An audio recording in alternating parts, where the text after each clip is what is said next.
Paul Rubens was a Flemish painter, one of the founders of Baroque painting.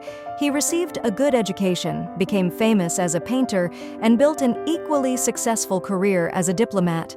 According to the memories of contemporaries, he was kind and good-looking. Twice was happily married, and both times to recognized beauties. By the way, if you look closely at the portraits of both his spouses, you can see the similarities. Almond-shaped, slightly bulging eyes, thin, slightly upturned nose, plump lips, arched eyebrows, and of course the shape of the body. Women occupied a special place not only in his life, but also in his work. Thanks to the artist in the history of art formed a special type of female beauty, Ruben's woman. The prolific Flemish became famous largely thanks to the lush ladies from his paintings, Venus, Diana, and Graces, plus size. Rubensovsky women can be considered the result of faith in the limitless possibilities of the human body and spirit. The image of thin body was appropriate in the Middle Ages, when the Church actively preached the humiliation of the flesh, but by the 16th century with this doctrine was over. In a healthy body, a healthy spirit, thinness became synonymous with poverty, illness, and old age, and these qualities were followed by spiritual poverty. But how exactly did the cult of pudgy beauties take shape? The main city of Flanders, Antwerp, where the artist spent most of his life, in the 16th century was the capital of world trade. Civil war, the separation of the northern Netherlands from the Spanish Empire, and the blockade of access to the sea undermined the power of Antwerp.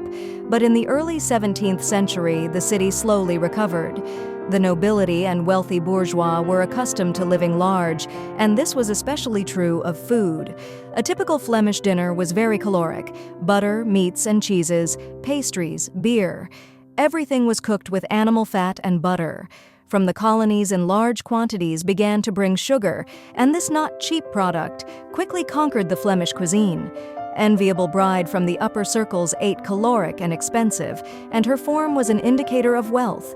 Such beauty was in demand, and Rubens enjoyed depicting it in his works. In representatives of the fair, sex primarily valued wide hips, large breasts, and full buttocks. A woman was recognized as beautiful to the extent that her body corresponded to the tasks of childbearing and motherhood. Rubens regarded the human body as a creation of God, worthy of admiration and depiction on canvas. The ideal of that time became women with lush forms. In the works of the artist is felt his cheerful, full-of-life spirit.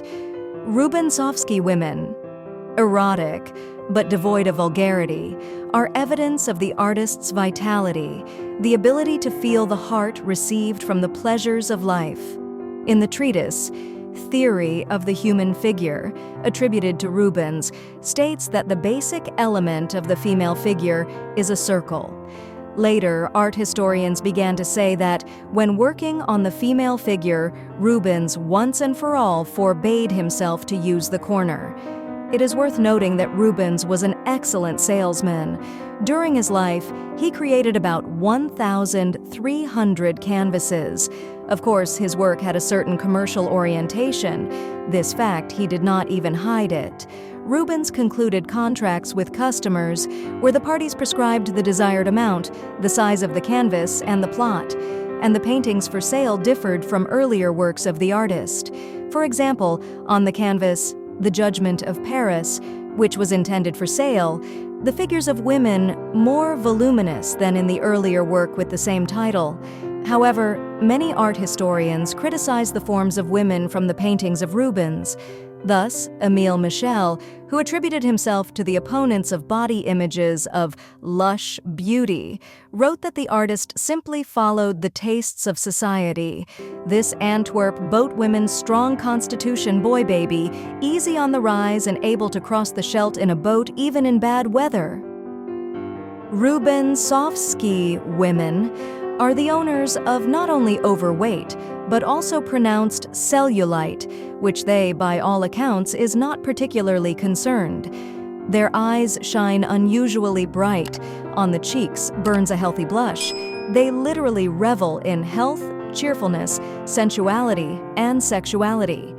Many researchers call the women from Rubens's canvases created from milk and blood. Thank you for watching the video to the end. I look forward to your comments, and don't forget to subscribe to the channel.